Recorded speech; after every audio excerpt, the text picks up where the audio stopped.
Welcome everyone to What's Next interview series. This series is part of Marketing APAC's 4-month-long knowledge sharing festival. In today's episode, we're going to discuss about influencer marketing, its latest trends, as well as the new opportunities it has in store for brands this 2023. For today, we'll be turning to experts in the field to share with us how they see the platform of influencer marketing evolving as we enter the new year that is inevitably armed with new challenges and opportunities for marketers. Please welcome Aaron Brooks, the co-founder and president of Vamp, an influencer marketing platform, and also Pauline Linton, the head of brand communications and advocacy at Adobe. Hi, Aaron and Pauline. Welcome to What's Hello. Next series. I'm just gonna head right into the conversation, and I'd like to begin with you, Aaron. So you co-founded Vamp in 2015, and the platform connects brands with influential creators. So why did you decide to build a company in this space, and what is the fundamental problem that you're trying to solve with its technology? Yeah, if I'm honest, it actually wasn't something that we set out to do initially. The original idea for Vamp was actually centered around content generation, still at the core, but we were looking at utilizing social platforms for brands to source creative. And it was actually even more defined than that. Initially, we thought that news publications were the ones that could leverage the assets for newsworthy articles. So it wasn't until we had done some ideation on the idea with the other co-founders that we stumbled across what influencer marketing was then, but it was really in its infancy. And then we found this kind of new breed of creators that would producing amazing content across social platforms. And then from there, I kind of say to everyone, it was like an opportunity within an opportunity, because obviously we uncovered, the opportunity from a brand side. It was hard for brands to kind of know where to source reliable talent or how to question the legitimacy of creators' followers. And then of course you kind of had the measurement side of it as well. Like they didn't know how to measure the effectiveness of their efforts or know that the results that were being driven were any good. And then on the creator side, you sort of had they were frustrated that they may not be paid on time, sometimes not paid at all in some cases. And then of course you didn't kind of have binding contracts either, so there was little protection from either side. So really for us, for them, it was kind of like the opportunity to build a single solution that would just simplify that whole process. We wanted to simplify the campaign management workflow, facilitate direct communication between collaborators, build a proprietary algorithm that would help make brands to creators. And then, of course, you kind of had using first-party data to track the performance and campaign ROAS as well. So really, that's kind of where we saw the opportunity at the end was Vamp's capability really has evolved to basically just put all those parts together and streamline and create efficiencies for brands and creators. What an interesting journey that you've had there. When we think of influencer marketing, oftentimes the things that come to mind are just, the influencers, the KOLs, and the social media posts that they put out on the different platforms. But there's really a concrete process behind it between the brand and influencer, and which is the very value proposition of Vamp. So how about you, Pauline? You've been a long-standing Vamp customer, and since 2017, you've been heading the digital marketing of Adobe as head of social media for APAC, and now you're the head of brand communications and advocacy. So looking back, how do you think Adobe's approach to influencer marketing has evolved over the years? Yeah, if I can just start by, reflecting on what Aaron was saying, there was never really an influencer marketing program, when I was agency side or when I started at Adobe. And I think influencers were always seen as, how are we going to continue to amplify or just as another distribution channel for our marketing campaigns. And so our use of influencers has really evolved as the market has, and as our communications have gotten a lot more sophisticated. So we realize the value of social media in our, broader comms program, and then how important influencers were to local content creation for us in Asia Pacific, being part of a big global company. We've evolved our strategy from influencers being put on every campaign to extend our campaign as amplifiers to really bringing them into the campaigns at the very ideation and planning stage, and thinking about them more as content generators and ideators, and not just kind of to amplify our programs. Working with influencers was a very manual process. So you've got to figure out, you have to know who you're looking for, pay an agency a lot of money to sit there Googling, and then, you have to do some Googling yourself. And then the whole communication process and the contractual sort of process with influencers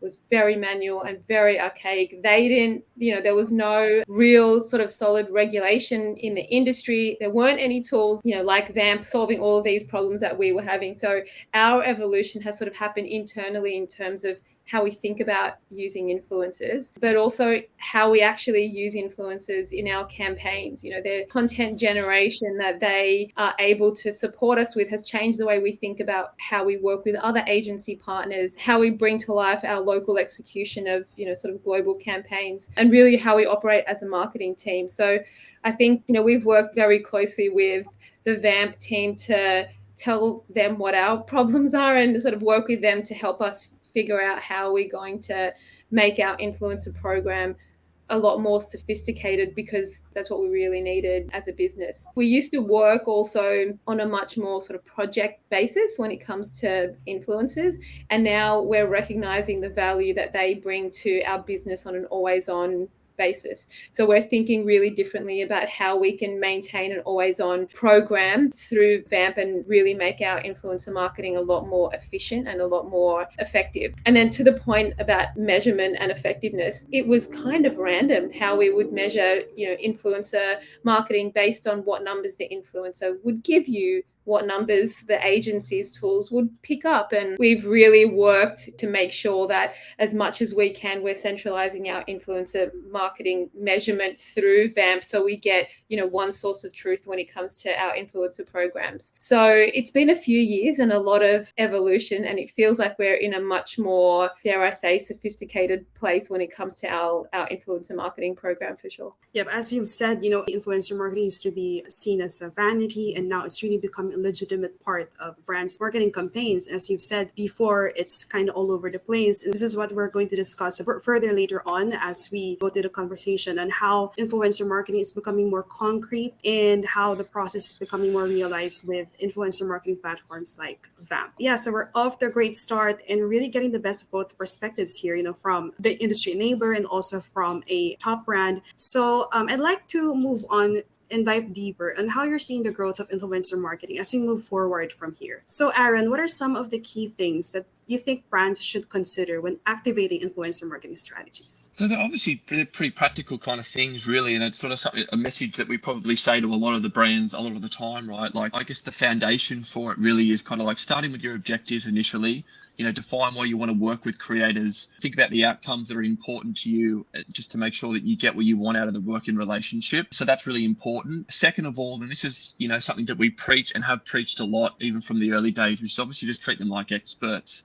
Creators are more likely to apply to brand briefs, given that they have some creative freedom within that. So we'd always tell the brands, of course, you want to have like an overarching framework for any project or activation, but the creators need to have some freedom in there to create effectively. So that's really important. We make sure, obviously, within our platform, it's something Adobe does really well, is that they don't artistically direct, the creative, right? And that really gets you the best outcome when it comes to the content. Test and learn and to understand what kind of works for you, and that's really important as well.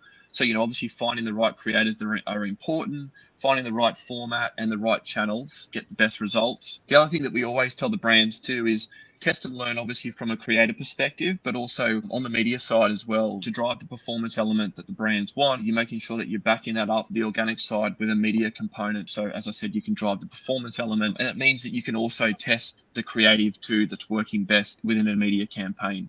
And then the other thing is obviously treating creators as kind of brand ambassadors. And, we're seeing now more than ever, obviously, brands building up relationships with creators and then using that kind of squad for multiple and repeat activations. So using it not just project by project basis, but having a long-term view of creator and influencer marketing as well. Yes, as you've said, testing is really important to be able to just be able to put out these different creative iterations to be able to hit it right for brands. And also, as you've said, establishing that long-term relationship with the influencers. How about you, Pauline? So if you think about all the creator campaigns that you've worked on to date, what are some of the key learnings that you've had as a marketing leader? It's not a huge difference to what Aaron was saying, but I think the first most important thing is really to give the influencers creative control, because they will surprise you.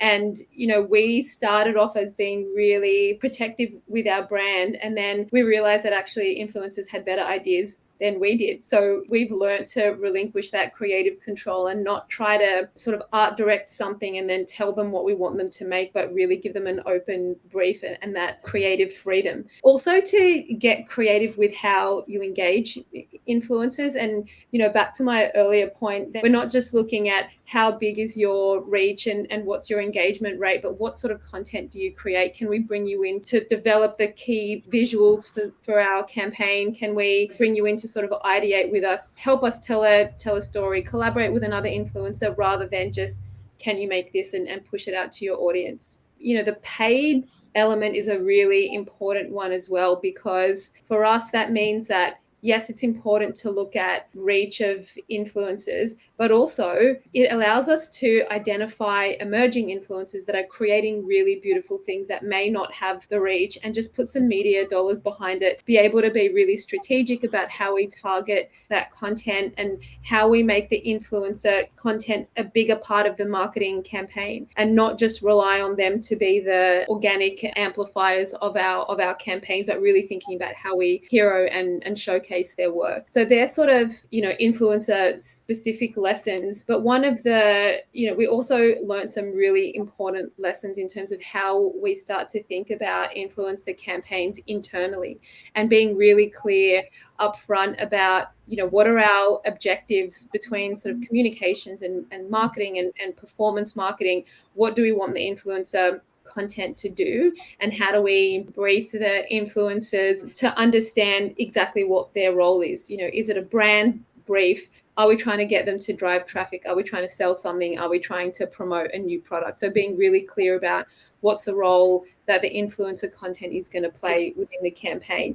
And then also when it comes to channel planning, how are we going to balance all of our different activities, make sure that influencer content doesn't exist in a separate communication stream on their channels, but how can we bring their content to our other channels as well, whether it be, adobe.com, to our website, or to our emails. So when you engage influencers and how you do that in the campaign is really important to ensure their content is leveraged across the broader sort of marketing campaign and channel plan. So I think they're probably, the key lesson is know what you want to do with your broader campaign and the role that influencers play at the very beginning, and then that really does change the way that you work with influencers. Now, What's Next 2023 is all about helping marketers future-proof their strategies for 2023.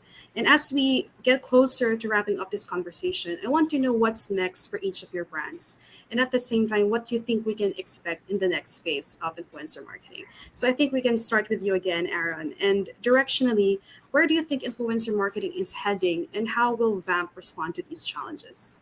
Yeah, so I think first of all, obviously influencer marketing has really become like a utility offering. It was obviously once an emerging channel, but it really has gained acceptance as a performance marketing channel, and it can sit alongside anything from email to programmatic now when it comes to the performance side of things. But obviously brands are adopting an always-on approach to their creator marketing now, and so we see that with a lot of the brands that we work with, which is really important, and that kind of adds to the mainstay of the marketing mix, where brands are kind of planning activations much further out and having to find budgets for that. I think one thing all the brands are pushing us for is obviously access to better data. They want to understand how the organic's performing, how the performance is performing as well. So that's one thing, obviously, that we're always being pushed on. But obviously, that just means that, again, it's adding to the further justification that brands want internally when it comes to justifying spend for influencer marketing. And then I think really just the challenge for Vamp is to continue to evolve our technology on the analytics capability side, insight side, and that really kind of just further satisfies our customer needs. And then I think also the relationship between the brands and creators will obviously is moving beyond that kind of content collaboration into co-creation. And again, Paulie kind of mentioned this, we're seeing a lot of the brands now start much earlier or further up the, earlier in the funnel type when it comes to planning out campaigns. And actually, even in the Vamp platform, we allow for, when it comes to kind of talent selection, when brands brief out through the tech, they can actually ask, what type of content would you create for this? And they can kind of gather ideas at that initial concept stage. So we see that become more and more important as well. So obviously it's a rapidly moving space. We've got to always innovate, but that's also, kind of the fun of it as well. Yep, really so many things to look forward to as influencer marketing progress. It has reached its maturity, but there's still so much room for space in innovation. As you've mentioned, one things you mentioned, co-creation with the brands and influencers. So how about you, Pauline? How do you think influencer marketing outlook will change in preparation for the year ahead? And what kind of interesting innovations can we expect from Adobe? I think always on now it's not anything new. It's not something that we're looking to do, next year. It's something we're doing right now. It's just going to be, how do we do it better, and how do we find the right balance between engaging influencers for brand marketing and brand purposes, and then also support that with our performance-based marketing activity. So, for anyone who knows a bit about the Adobe business, it's quite matrixed. We have a lot of different products. We're targeting different creators. So it's about really building an influencer marketing program to support that sort of matrix product offering that we have, as well as brand. And, brands are all talking about really leading with purpose and thinking about social impact in a lot of our marketing initiatives. So we really plan to bring influencers into the planning of that, and rather than us deciding what matters to them, we want to co-create, with these influencers and really understand from them what is it that they want to see from a brand like us, and how can they help us and work with us to create that. And then, it wouldn't be a future of marketing type conversation without mention of the metaverse or VR or AR or something. So we're also thinking about,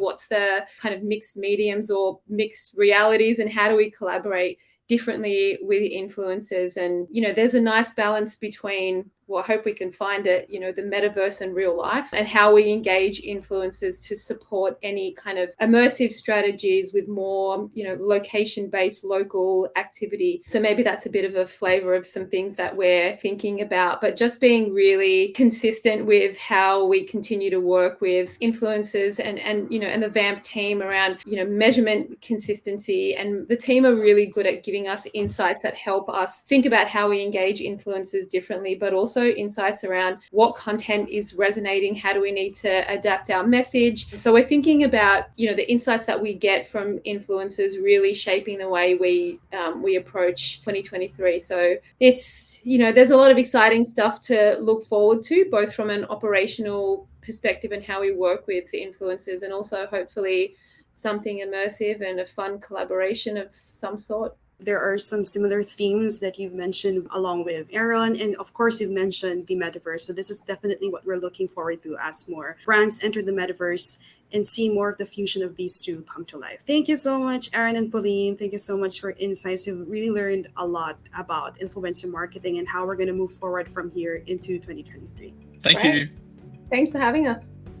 So despite the maturity of influencer marketing and the conversation that we've had just here, proves that there's so much room for innovation and growth in this space. And through each of our expert insights, we've gained such an interesting perspective on how brands can best strategize their influencer marketing campaigns for 2023.